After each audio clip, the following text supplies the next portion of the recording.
Well, Tempists, it's time for another Isekai Gauntlet.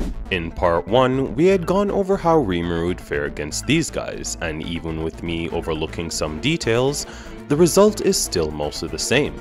Rimuru's wide range of skills, ultimate abilities, counters, and defenses in the end led to him having the victory. So this time, why not put him up against characters that are more of his match? Last time it was a monster king and 3 humans. Now we have a deity slayer, and an almost completely unfair, incomprehensible being. Now, with that said, the rules are the same as last time. I'll only be using the anime versions of these characters, which may prove to be difficult this time because of the way these characters' abilities work and the timing of the series. But we've got to be consistent and obviously no spoilers. Second, I won't be allowing Rimuru to summon Veldora for obvious reasons. But the Soul Corridor still exists, so he can still revive in the event of death. And lastly, I won't be able to break down every single one of their abilities since this video would be 10 hours long. So we'll just go with the best options when it comes to their abilities. Now, with that said, let's begin the Isekai Gauntlet. Starting things off with Hajime. Before Hajime was this powerful, he was just barely on the same level as a random villager in the world of Arifureta. However, after being betrayed by his classmates, he ended up falling into a labyrinth and had to survive on his own. In the process, he ended up losing an arm and later an eye. But he managed to survive and get stronger thanks to him consuming a monster along with holy water or ambrosia, which is a main reason for his rapid growth. Now, in terms of his combat, he's a pretty unique case in the sense that while he does have actual abilities, instead of focusing on those, he tends to rely on his weaponry more so than his skills. Which, when you look at it, makes sense considering his job is a synergist. But in terms of combat, his power comes from whatever skills he has and the weapons he makes. So first, let's talk about his skills. Apart from being an absolute unit when it comes to his physical abilities, since he became a monster-human hybrid, Hajime has a couple of different skills that might not seem that useful, but somehow he manages to make it work just off of pure will and ingenuity. First, we have Transmute, which basically allows a user to control, transform, and manipulate any kind of ores. It also comes with a bunch of other skills like ore appraisal, image supplementation, and compression synthesis. Then you have a skill like mana manipulation, which kind of acted as a building block that allowed for easier use of any skills he would get in the future. And with the use of Iron Stomach, which you can basically just think of as an extremely weaker version of Rimuru's original skill, Gluttony, he was able to gain the skill Lightning Field after eating a wolf in the labyrinth, along with multiple other skills from monsters like Aerodynamics, Sense Presence, and Flying Gale Claws. He also gained some other skills like High Speed Mana Recovery and Mana Conversion, which makes it way easier for him to use a wide range of skills with very little risk. There are also a wide range of resistances like Petrification, Fear, and Elemental Resistance. He has tens of other skills as well, but they're not really attack focused and more like support skills that worked best with other combat methods. Plus, most of these skills are pretty minor and won't really be of much use when it comes to beating Rimuru. So what about the ancient magic he got from the different labyrinths? Well, there are 8 different ancient magics, but in the anime so far, he only has 4. And while they're exceptionally powerful magics, Hajime can't make use of them unless in conjunction with the first ancient spell he got, that being Creation, which grants the ability to imbue magical properties into minerals, creating a new ore with special traits. It's one of the main reasons why he's able to make such powerful weapons along with his synergist skills. So with that said, focusing on his skills anymore would be pretty much pointless. Instead, let's look at his weapons. First off, we have his 2 main weapons, Donner and Schlag. 2 powerful revolvers that, when accelerated by the skill Lightning Field, possess firepower surpassing an anti-tank rifle. They can penetrate most high-level monsters' durability and blast through resilient armors from both Templar Knights and Koki's Divine Armor, which is the strongest armor artifact in the Heilei Kingdom. But if for some reason they weren't enough, Hajime can always use Schlagen, a magnetically accelerated version of an anti-material rifle, and it's also 10 times stronger than Donner and Schlagen. The obvious caveat being that it can only be shot once at a time instead of 6 like the revolvers, and is more suited to long range. So when it comes to mowing down a large number of targets, it's not very suitable. So for a situation like that, Hajime developed Metsurai, a Gatling gun that had 6 rotary barrels that were capable of firing 12,000 30mm caliber bullets per minute. Speaking of bullets, because Hajime has such incredible insight, he also has an assortment of bullets for different situations, like anti-magic bullets or slugs. But in terms of his other weapons, there are others, but they would be pretty much useless in this battle except for the last one I'll talk about, called Hyperion, a satellite laser cannon powered by magic.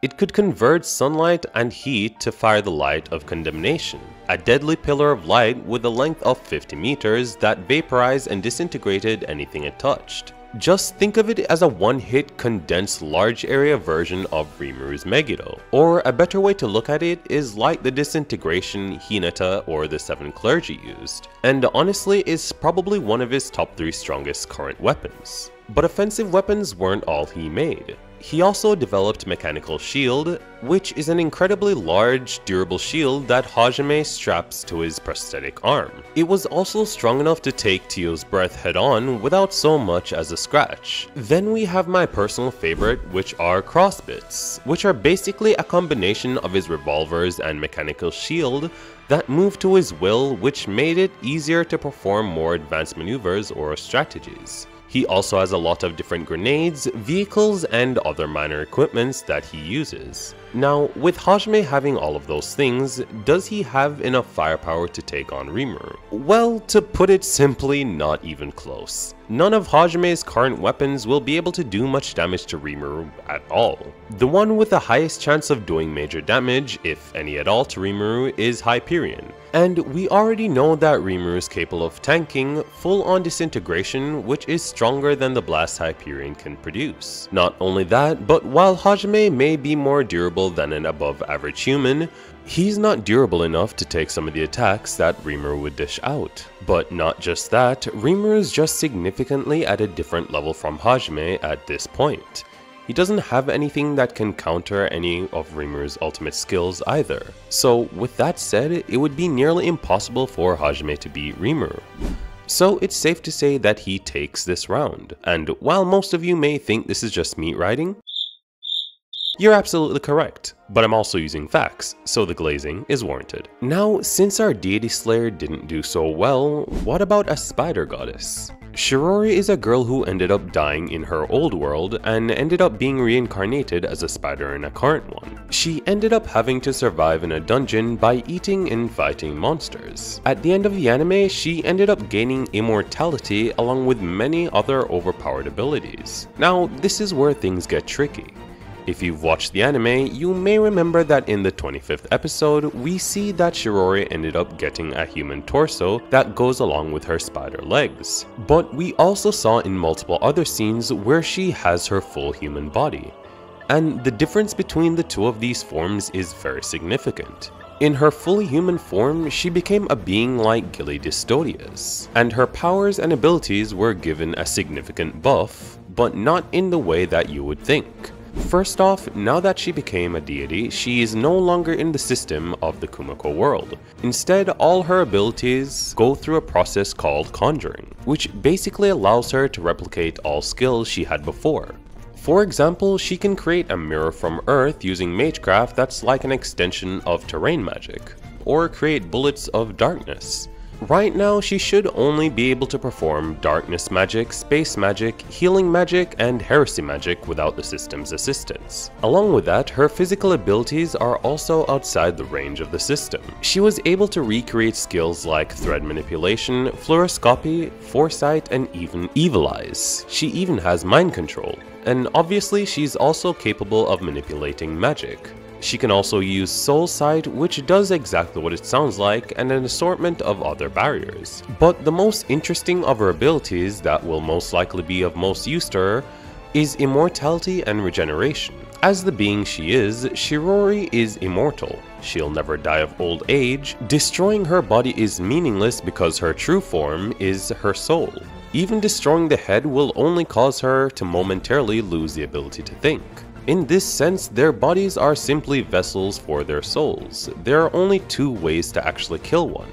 The first is to wear them down until they lack the energy for regeneration. The second is to use magecraft to directly destroy their soul. And even then, it's not the easiest thing to do. So unlike the others who were put up against Rimuru, Shiraori's defenses are on a completely different level. Not only that, but her abilities are extremely similar to most of Rimuru's. So with that said, can she fare any better against Rimuru than the others? Well, yeah, actually she can, but she still doesn't win.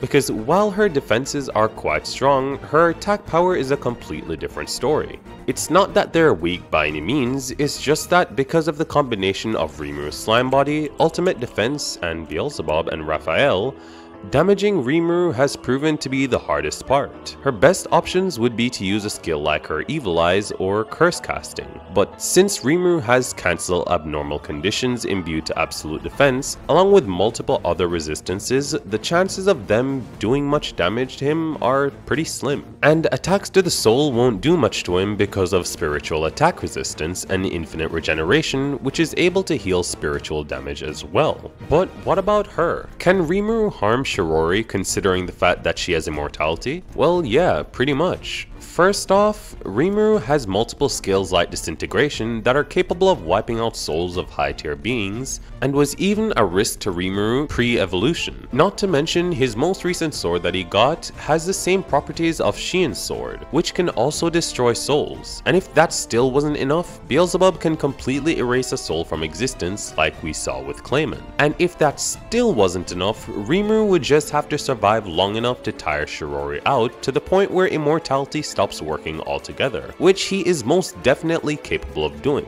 So with that said, Rimuru wins this round as well. Now moving on to our last fighter. Yogiri Takatou, or as you guys call him, Maidgiri, which I can completely understand because I have never seen a character this powerful have such an average, if it even makes it to average, anime and manga. Now personally, I didn't watch the anime when it came out because I gave up after 2 episodes, but I did get through most of the manga.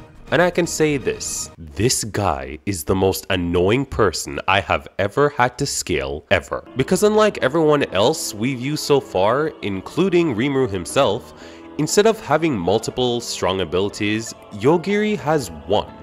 And that one ability is completely and utterly absolute. I'm still trying to keep this video as spoiler free, so I won't go into the details of his avatars and gates. So just think about Yogiri as an incarnation of an ultimate skill in Tensura. Kind of like Raphael, except no matter what, there's no denying said ability unless you're on a completely different plane of existence. And that ability is death. No matter what, as long as Yogiri's life is being threatened, or even if he manually decides that he wants to kill someone, it will always happen.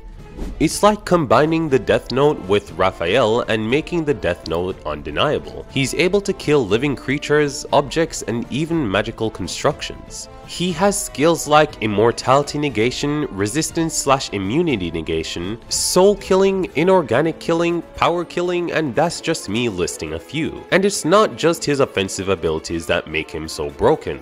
It's not like killing him before he kills you is easy either. When he has something like automatic defense, where even if the opponent is faster than what Yogiri can physically react to, his powers activate automatically. It's stated that it doesn't matter how fast the opponent is, Yogiri's ability will always successfully retaliate. So speed blitzing him is completely out of the question, which honestly should pretty much be enough to seal the deal. But even then, he has subjective threat detection and danger detection in Black Lines of Death. So let's get this straight. He can kill things even if they can't be killed, he can bypass any form of immortality, and he can do that all in an instant.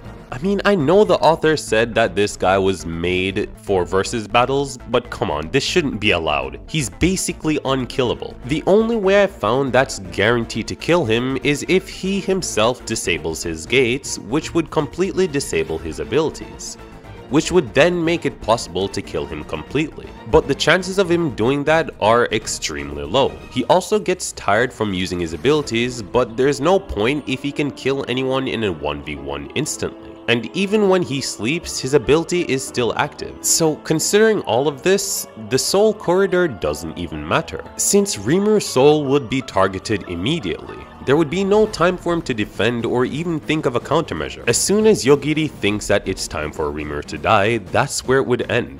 The current Rimuru doesn't have any way to defend against that ability. So with that said, even though I hate to say it, but I don't see how Rimuru could win this one. So this last one goes to Yogiri.